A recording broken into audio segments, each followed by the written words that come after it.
Okay, నేను ఇంకా red book అంటే మీ పార్టీ వాళ్ళందరినీ మోటివేట్ చేయడానికి, క్యాడర్స్ని, మీ ఫోర్సెస్ని మోటివేట్ చేయడానికి లోకేష్ గారు చేస్తున్నారు అనుకున్నాను. బట్ సార్ ఇదేంటి సార్, రియాలిటీకి ఎగ్జిక్యూషన్లోకి వచ్చేసరికి మీ బ్రాండ్, మీ హాల్మార్క్ అది దెబ్బతినేలాగా మీ నెక్స్ట్ జనరేషన్ లోకేష్ గారు ఎగ్జిక్యూషన్లో కూడా ఇలా తీసుకెళ్తున్నారు అని అర్థం చేసుకోవాలి as a common person. Okay, this is really dangerous to the state sir, especially under your regime. Okay, and డెవలప్మెంట్తో, బ్రాండ్తో, మీరు డెవలప్మెంట్ అనే బ్రాండ్తో మీరు ఇంత ఉన్న వాళ్ళు sir, this is not how you should continue your how you should encourage. This is damaging your reputation. Okay, CBN గారు అంటే ఒక స్టెబుల్ అండ్ ఒక డిసిప్లిన్డ్ క్లైమేట్ ఉంటుంది అనే ఇంప్రెషన్ ఒకటి ఉంటే, దానికి మీరు ఇవన్నీ ఎంకరేజ్ చేస్తా, I think you are helping that to destroy your brand sir, that I'm very sure. And Lokesh గారికి కూడా సార్, మీరు I'm pretty sure that you are naturally not a violent person. Okay, మీకు న్యాచురల్గా వైలెన్స్ అనేది మీ పర్సనాలిటీలో లేదు.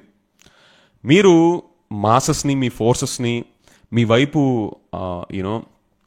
ఆ కరిజ్మాతో ఏమన్నా బిల్డ్ చేసుకోవడానికో, లేదా మీరు వాళ్ళ ప్రాబ్లమ్స్ని నేను అర్థం చేసుకుంటాను అని, నేను కథం దొక్కుతాను అని చెప్పేసి మీ న్యాచురల్ ట్రైట్ని తప్పి మీరు ఈ అగ్రెసివ్ వర్షన్లోకి మీరు వెళ్ళాలని చూస్తున్నారేమో నాకు తెలీదు సార్. ఫస్ట్ థింగ్, మీకు అసలు ఇదేం అతకట్లా.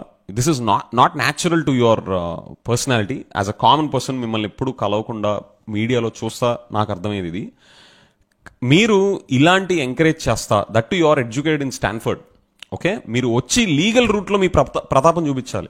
ఓకే, ఎవరైనా సరే, ఏ పార్టీ వాళ్ళైనా సరే, ఎడ్యుకేటెడ్ పీపుల్ అయి ఉండి మీ ఆధ్వర్యంలో మీరు ఇలాంటి ఎగ్జిక్యూషన్ ఎంకరేజ్ చేస్తుంటే, ఇలాంటి ఆన్ గ్రౌండ్ ఎంకరేజ్ చేస్తుంటే sir, this is really concerning, especially you are educated in Stanford. Okay, so I don't think you. And మీరు గమనించండి, మీరు మీ దగ్గరే మీరు రిస్ట్రెయిన్ చూపించకపోతే గ్రౌండ్ లెవెల్లో ఎట్లా ఉంటుంది? పాలసీ మేకింగ్ లానే కదా.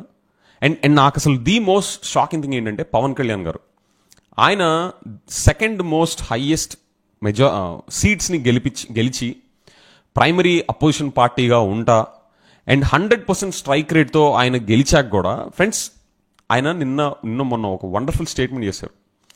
నేను అకౌంటబిలిటీ కూడా నాకు ఉంది విక్టరీతో అని చెప్పిన ఒక అకౌంటబిలిటీ ఛాంపియన్. ఓకే, ఆయన చాలా క్లియర్గా ఆయన పార్టీ ఫోర్సెస్ని మీరు ఎక్కడ డిసిప్లిన్ తప్పొద్దు అని చెప్పేసి ఆయన చెప్పారు. సార్ పవన్ కళ్యాణ్ గారు, you are no more a party leader, you are a part and parcel of the governance in Andhra Pradesh now. Okay, so మీ ఆధ్వర్యంలోనే ఈ అట్రాసిటీస్ ఇవన్నీ జరుగుతున్నట్టు. ఓకే, మీ పార్టీ క్యాడర్స్ కానీ ఎవరికైతే ఇన్నోసెంట్ పీపుల్కి మీరు అనుకునే వాళ్ళకి ఇంజస్టిస్ జరిగిందో వాళ్ళకి జస్టిస్ ఇచ్చే పద్ధతి ఇదేనా? Under your supervision, the person who is claiming to be taking the responsibility for the word accountability.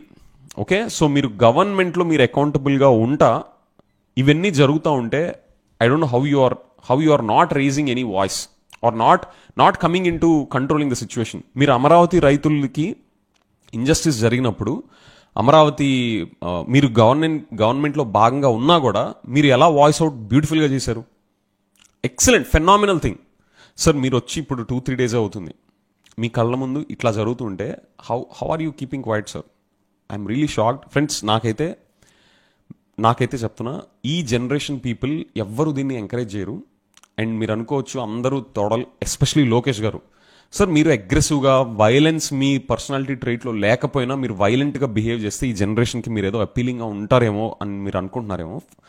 I'll give my take sir. Real strength comes through restrain, composer, and taking the right paths, taking the legal roots, just like your father. Okay, నేను ఆయనకు మొత్తం 100% certificate ఇస్తున్నాను అంటే కాదు. నాకు తెలిసిన CBN గారు ఆయన డిసిప్లిన్, ఆయన కంపోజర్, ఆయన వర్డ్స్ మీద ఆయనకుండే కంట్రోల్, ఓకే, అవి ఎక్కడా తప్పకుండా he'll take legal roots, right? So you also take legal roots sir. ఈ జనరేషన్ వాళ్ళు ఎవ్వరు దీన్ని అప్రిషియేట్ చేయరు. ఓకే, తరం మారిపోయింది. ఓకే, చాలామంది పొలిటీషియన్స్ ఒకప్పుడు వైలెంట్గా లేదా గొడవలకి ఒక సార్ట్ ఆఫ్ రెప్యుటేషన్ ఉన్న ఫ్యామిలీస్ వాళ్ళలో నుంచి వచ్చిన నెక్స్ట్ జనరేషన్ పొలిటీషియన్స్ చూడండి, వాళ్ళు ఈ కొత్త జనరేషన్ అర్థం చేసుకున్నారు. కొత్త జనరేషన్ ప్రిఫరెన్సెస్ ఏంటి, వాళ్ళకి కావాల్సింది ఏంటి. మీ ప్రతాపం అంతా మీరు 100 days 100 companies అన్నారు కదా, మీ సపోర్టింగ్ 100 company, మీ సపోర్టింగ్ గ్రూప్ నుంచి 100 కంపెనీస్ కాకుండా ఇంటర్నేషనల్ కంపెనీస్, ప్రపంచానికి తెలిసే న్యూట్రల్గా ఉండే కంపెనీస్ ఒక 100 పెట్టించండి. మీరు అన్నట్టు 100 డేస్లో 100 కంపెనీస్ అన్నారు కదా, దాని మీద చూపించండి మీ ప్రతాపం. ఇలాంటి వచ్చేసరికి మీరు వదిలేమనట్లా. Sir please don't get me wrong, మీరు రివెంజ్ తీర్చుకోండి. ఏ పొలిటికల్ పార్టీ వాళ్ళైనా రివెంజ్లు తీర్చుకోండి, ఏ సిటిజన్ అయినా రివెంజ్లు తీర్చుకోవాలి త్రూ లీగల్ రూట్స్.